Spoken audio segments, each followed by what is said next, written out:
पार्थाय प्रतिबोधितां भगवता नारायणेन स्वयं व्यासेन ग्रथितां पुराणमुनिना मध्ये महाभारतम् अद्वैतामृतवर्षिणीं भगवती अष्टादशाध्यायिनी मम्ब त्वामनुसन्दधामि भगवद्गीते भवद्वेषिणी गीते भवद्वेषिणी। ओम श्री परमात्मने नमः। श्रीमद्भगवद्गीता षष्ठोऽध्यायस्य षष्ठः श्लोकः। छठा श्लोक। आत्मैव बन्धुरात्मैव रिपुरात्मना इत्युक्तम्। आत्मा ही आत्मा का बंधु है और आत्मा ही आत्मा का शत्रु है। आत्मा एव बंधु, आत्मा ही आत्मा का बंधु है। आत्मा एव रिपु आत्मना, आत्मा एव आत्मना रिपु, आत्मा ही आत्मा का शत्रु है। यानी अपना आप ही बंधु है, मित्र है, और आप ही अपना शत्रु है। इति उक्तम, ऐसा कहा गया। तत्र, उस विषय में, किम लक्षणों आत्मनो बंधु, जो अपना बंधु है उसका क्या लक्षण है। किम लक्षणों व आत्मनो रिपु, जो अपना शत्रु है उसका क्या लक्षण है। इति उच्यते, इस पर कहते हैं। बंधुरात्मात्मनस्तस्य येनात्मैवात्मना जितः अनात्मनस्तु शत्रुत्वे वर्तेतात्मैव शत्रुवत्। बन्धुरात्मात्मनस्तस्य येनात्मैवात्मना जितः अनात्मनस्तु शत्रुत्वे वर्तेतात्मैव शत्रुवत्। बंधु आत्मा आत्मनः तस्य, तस्य आत्मनः उस आत्मा का, आत्मा बंधु, वह आत्मा बंधु है। अर्थात वह मनुष्य अपना आप मित्र है। कौन। येन आत्मा एव आत्मना जिता, जिसके द्वारा आत्मना, जिसने अपने द्वारा आत्मैव जीता, अपने आप को जीत लिया है। अर्थात जिसने अपनी मन इंद्रियों को अपने प्रयत्न द्वारा संयमित कर लिया है। अनात्मनः तु शत्रु शत्रुत्वे वर्तेत। अनात्मना का अर्थ यहाँ लगेगा जिसने अपने मन इंद्रियों को नहीं जीता। शत्रुत्वे वर्तेत, वह शत्रु के समान व्यवहार करता है। आत्मा एव शत्रुवत्, उसका वह आत्मा शत्रु के समान है। अर्थात वह अपना आप ही शत्रु है। जैसे भगवान भाष्यकार ने प्रश्नोत्तरी में भी कहा है कि मित्र कौन है। अपनी ही इंद्रियां, यदि वे जीत ली गई हैं। और शत्रु कौन है। अपनी ही इंद्रियां, मन, यदि वह, अगर हमने उन पर विजय नहीं पाई। तो यहाँ उसी का अभिप्राय इस श्लोक में बताया गया है कि हमें अपना मित्र बनना चाहिए, अपनी मन इंद्रियों पर विजय प्राप्त करनी चाहिए और अपना शत्रु नहीं बनना चाहिए। अब इसका भाष्य देखो। बंधुरात्मात्मनस्तस्य, श्लोक का शब्द है ये, इसका भाष्य यहाँ से हुआ। तस्य आत्मना स आत्मा बंधु, उस आत्मा का वह आत्मा बंधु है। कौन। येन आत्मना, जिस आत्मा के द्वारा आत्मैव जीता, आत्मा को जीत लिया गया है। जिस आत्मा के द्वारा आत्मा को जीत लिया गया है वह आत्मा उस आत्मा का बंधु है। अर्थात वह मनुष्य अपना आप ही बंधु है। कौन। अब यहाँ पर आत्मा का अर्थ कर रहे हैं। आत्मा कार्य करण संघातो। आत्मा का अर्थ है कार्य शरीर, करण इंद्रियां, शरीर और इंद्रियों का समुदाय। ये न जिसके द्वारा वशीकृतो जितेंद्रिय, जिसके द्वारा वश में कर लिया गया है। जितेंद्रिय जिसने अपनी इंद्रियों पर विजय प्राप्त कर ली है, ये अर्थ हुआ। अर्थात जिसने अपने मन, इंद्रियों पर, शरीर पर विजय प्राप्त कर ली है, वह आत्मा अपना बंधु है। अगला, अनात्मनः तु।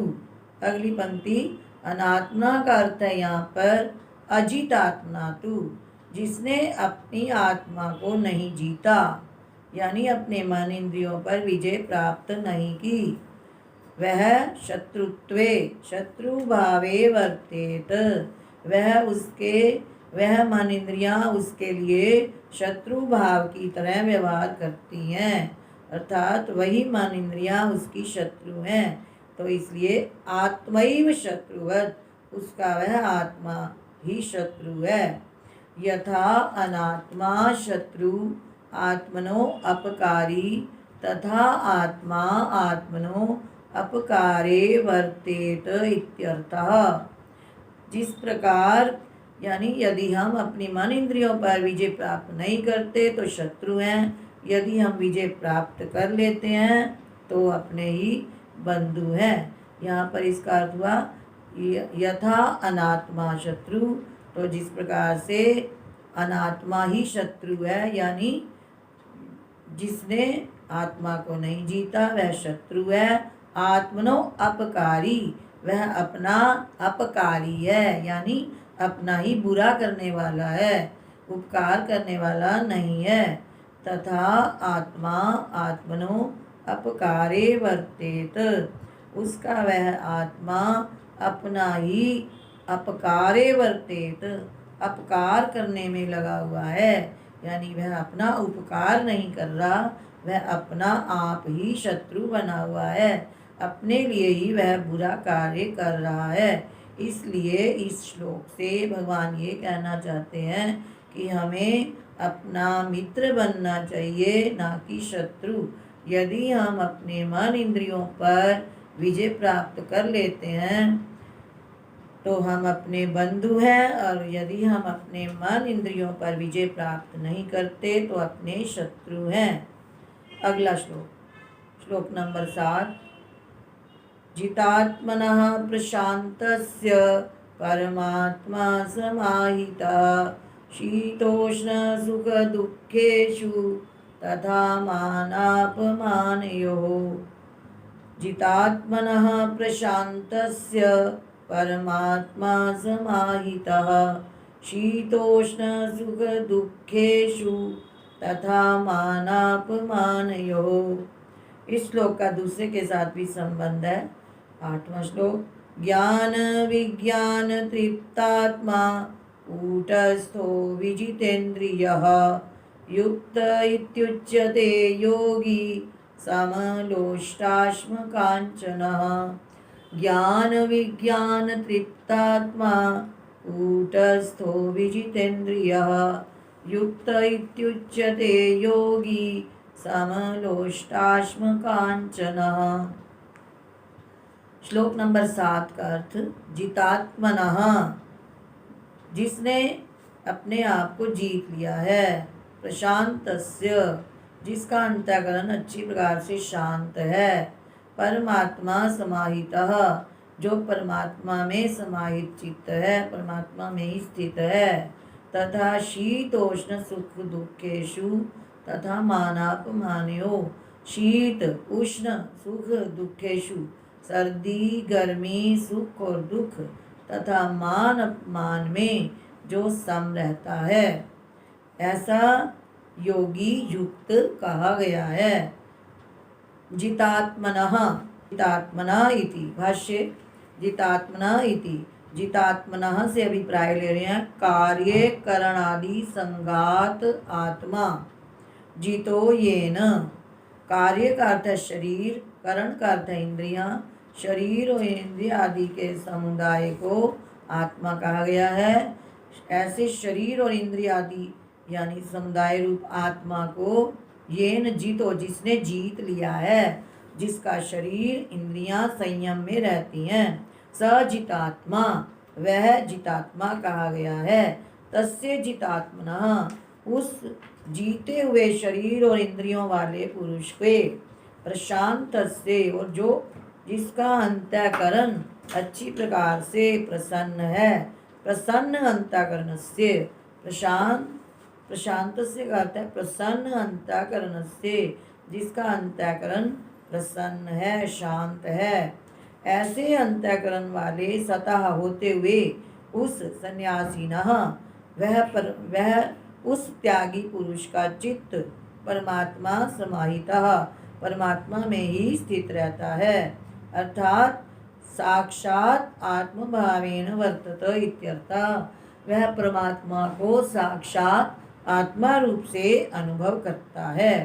परमात्मा समाहिता का अर्थ ये हुआ कि वह सन्यासी, वह त्यागी ज्ञानी पुरुष साक्षात परमात्मा को ही आत्मभाव से अनुभव करता है कि मैं वही परब्रह्म स्वरूप हूँ।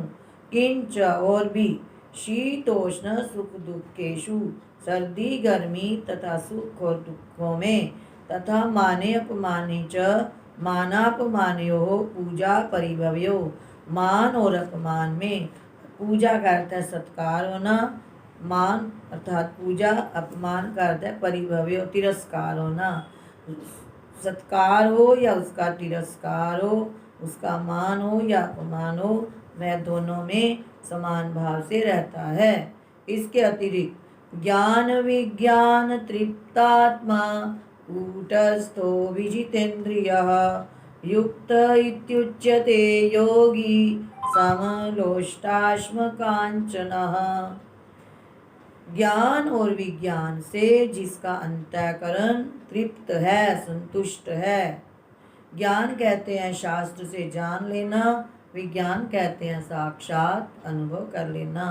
अग्नि गर्म है, सुना पढ़ा तो ये ज्ञान है, उसका साक्षात अनुभव करना कि सच में गर्म है, ये विज्ञान अनुभव। तो ज्ञान और विज्ञान से तृप्त है आत्मा जिसका, गुरुजनों से शास्त्रों से सुन लेना कि मैं कौन हूँ, ये ज्ञान है, और फिर उसका अनुभव कर लेना कि मैं परब्रह्म स्वरूप आत्मा ही हूँ, शरीर नहीं हूँ। तो इस प्रकार ज्ञान और विज्ञान से तृप्त है अंतःकरण जिसका, कूटस्थो, जो निर्विकार रूप से रहता है, विजितेन्द्रियः, जिसने अपनी इंद्रियों को जीत लिया है, तथा नीचे आया समलोष्ट अश्म कांचना, और जो लोष्ट कहते हैं मिट्टी का ढेला, अश्म कहते हैं पत्थर, कांचन कहते हैं स्वर्ण। मिट्टी का ढेला, पत्थर और स्वर्ण जिसके लिए समान है, ऐसा योगी युक्त इति उच्यते, युक्त कहा जाता है, अर्थात परमात्मा में स्थित कहा जाता है। ज्ञान विज्ञान से तृप्त है अंतःकरण जिसका, जो निर्विकार है, जिसने इंद्रियों पर विजय प्राप्त कर ली है, जो मिट्टी के ढेले, पत्थर और स्वर्ण में समान भाव से रहता है, ऐसा योगी युक्त कहा जाता है। जैसे रांका और बांका की कथा माता जी सुनाया करते थे। दोनों भगवान के भक्त हैं, पति पत्नी रांका और बांका। एक बार लक्ष्मी जी कहने लगी, भगवान आपकी इतनी भक्ति करते हैं और इतने निर्धन हैं, इनको कुछ दो। भगवान कहते हैं कि ये लेते ही नहीं, मैं तो देता हूँ। तो दोनों जा रहे हैं, लकड़ियाँ चुन के गुजारा करते हैं। तो वहाँ पर भगवान ने रास्ते में मूरों की थैली रख दी। तो राम का आगे आगे चल रहा था, तो उसने वो पीछे उसको उठाकर साइड पे किया, तो पीछे से पत्नी आ रही है। वो कहती है कि क्या ये मिट्टी के ऊपर मिट्टी डाल रहे हो। तो पति बड़ा खुश हुआ कि ओहो, मुझे तो मूरें नज़र आई, तेरे को तो ये मिट्टी दिखाई दे रही है। तो ये होते हैं समलोष्टाश्म कांचना, ऐसा योगी ही युक्त कहा जाता है। ज्ञान इति, भाष्य देखो, ज्ञान विज्ञान तृप्तात्मा, ज्ञानम शास्त्रोक्त पदार्थानां परिज्ञानम। ज्ञान कहते हैं जो शास्त्र में कहे हुए पद के अर्थों का ठीक ज्ञान हो जाना।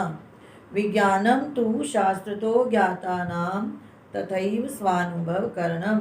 विज्ञान कहते हैं शास्त्रों से जाने गए उन पदार्थों का वैसा ही अनुभव करना।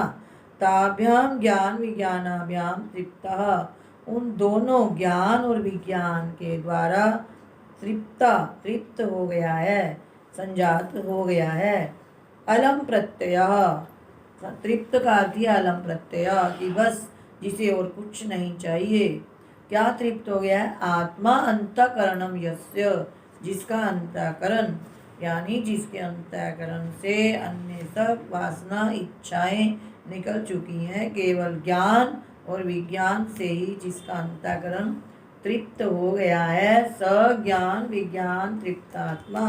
वह ज्ञान विज्ञान से तृप्तात्मा वाला, संतुष्ट आत्मा वाला कहा जाता है। कूटस्थो अप्रकंप्यो भवति इत्यर्थः। कूटस्थो का अर्थ है अर्थात वह निर्विकार रूप से स्थित रहता है, उसके अंदर किसी प्रकार की कोई इच्छा का कंपन नहीं होता। विजितेंद्रियश्च, और जिसने अपनी इंद्रियों पर विजय प्राप्त कर ली है। यह ईदृशो युक्तः समाहिता इति, जो इस प्रकार से युक्त है, समाहित है। स उच्यते कथ्यते, वह योगी युक्त कहा जाता है। स योगी समलोष्टाश्म कांचनो, वह योगी समलोष्टाश्म कांचन अर्थात लोष्ट अश्म कांचनानि समानि यस्य स समलोष्टाश्म कांचनः। लोष्ट मिट्टी का ढेला, अश्म पत्थर, कांचनानि स्वर्ण मिट्टी का ढेला पत्थर और स्वर्ण है समान, जिसके लिए स समलोष्टाश्म कांचनः, वह समलोष्टाश्म कांचन योगी कहा जाता है और वही समाहित चित्त वाला योगी युक्त है, ऐसा कहा गया है।